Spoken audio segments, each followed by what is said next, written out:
Assalamualaikum warahmatullahi wabarakatuh. Alhamdulillahirabbil alamin. Wa bihi nasta'inu ala umuri dunya waddin wa ala alihi washabihi ajmain amma ba'du. Baiklah anak-anak, apa kabar pagi ini? Mudah-mudahan kita selalu dalam keadaan sehat walafiat dan senantiasa dalam lindungan Allah Subhanahu wa taala. Amin ya Allah ya rabbal alamin. Sebelum kita belajar, mari kita berdoa dulu. A'udzubillahi minasyaitonirrajim. Bismillahirrahmanirrahim.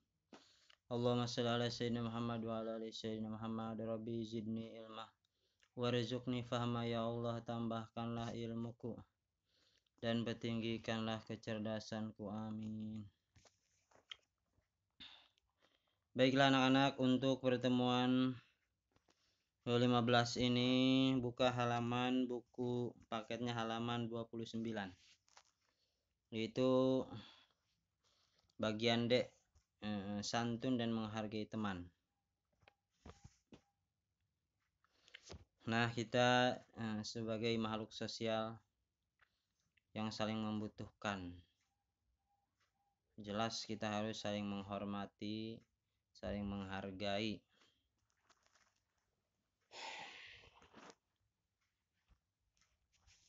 Apalagi seorang muslim yang beriman. Hadis Rasulullah SAW bersabda bahwasannya la yu'minu ahadukum hatta yuhibbu li akhi kama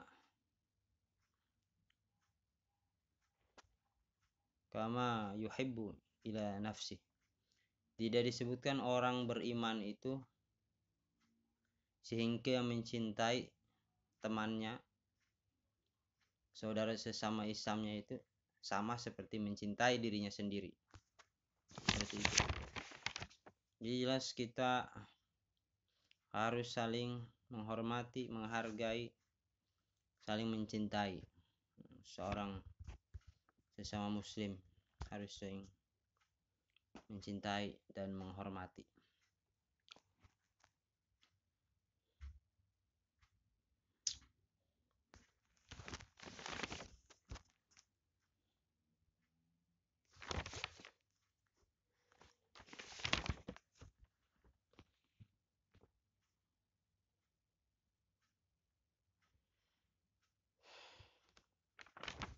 Kemudian juga Allah berfirman, Quran surat Al-Hadid ayat walladzi yunazzilu 'ala abdi ayatin bayyinatin liyukhrijakum minadz zulumati ilan nur wa ilallahi innallaha bikum laraufur rahim. Dialah yang menurunkan ayat-ayat yang terang Al-Quran kepada hambanya Muhammad untuk mengeluarkan kamu dari kegelapan kepada cahaya, dan sungguh terhadap kamu Allah Maha Penyantun lagi Maha Penyayang. Inilah dialah Allah yang menurunkan ayat-ayat Al-Quran kepada hambanya untuk mengeluarkan kamu dari kegelapan kepada cahaya. Maksudnya untuk Al-Quran diturunkan itu untuk mengeluarkan manusia, untuk membawa manusia dari kegelapan. Di sini kegelapan di sini adalah kegelapan dari petunjuk Allah, di mana pada masa itu kafir Quraisy di sana sebelum datangnya Nabi Muhammad SAW, mereka berada dalam kegelapan. Mereka tidak saling menghormati. Siapa yang kuat di antara mereka, merekalah yang menang. Mereka tidak menghormati terutama anak-anak perempuan. Mereka kalau lahir mempunyai anak perempuan, maka anak perempuan tersebut mereka kubur hidup-hidup. Kenapa? Kalau menurut mereka punya anak perempuan itu adalah hina, ya. Jadi mereka begitu juga, mereka layaknya seperti ayam, ya. Yang laki-laki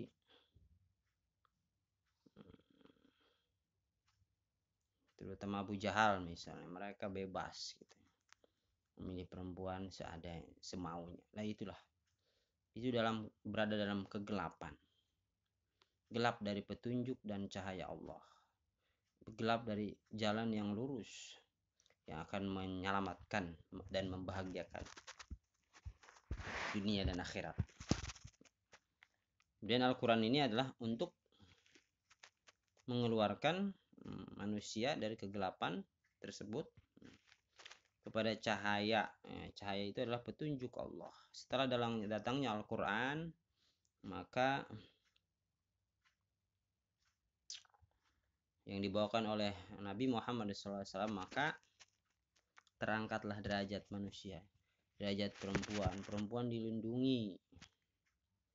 Kemudian sesama muslim saling menyayangi, menghormati. Bahwasanya al-mu'min asyidda walal kufar ruhama'u bainahum. Seorang muslim itu adalah keras terhadap orang kafir. Keras di sini adalah terhadap orang kafir, terhadap orang-orang yang suka maksiat, terhadap orang-orang yang menyalahkan, terhadap LGBT misalnya, orang-orang kafir yang membunuh anak perempuan seperti itu. Maka orang muslim harus asyidda, kau keras terhadap mereka, keras terhadap perilaku mereka maksudnya. Waruhama'u bainahum, tetapi saling menyayangi di antara mereka, di antara orang-orang mukmin. Kita harus saling, orang mukmin itu harus saling menyayangi. Sesama muslim kita harus saling menyayangi, saling menghormati, saling menghargai. Jangan sampai itulah yang telah dicontohkan oleh Rasul. Seorang mukmin itu kata Rasul asyidda wal kufar ruhama'u bainahum. Keras terhadap orang kafir, maksudnya terhadap perilaku-perilaku kafir.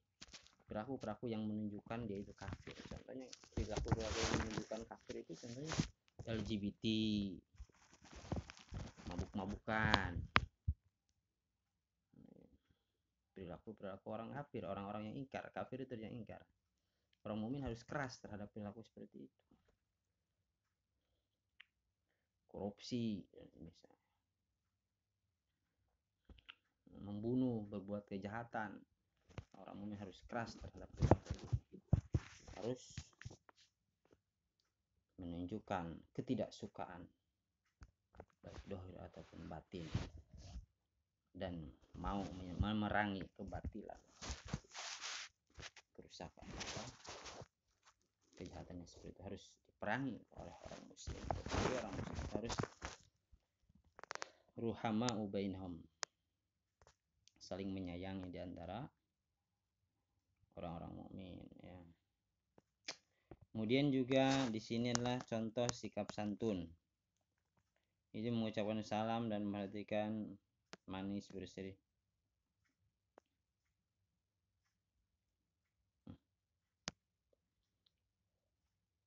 Baiklah, sampai sini saja untuk penjelasannya. Untuk tugasnya adalah tulis Quran surat Al-Hadid ayat 57 ini. Surat ke-57 ayat 9 ini. Tulis artinya, Arabnya ini, kemudian artinya, kemudian jelaskan tajwidnya. Untuk ini aja. Untuk itunya contoh-contoh sikap santun dibaca aja. Ya. Bila perlu ditulis ya. Mungkin ini aja untuk pertemuan ke-15 ini. Mohon maaf bila ada kesalahan. Assalamualaikum warahmatullahi wabarakatuh.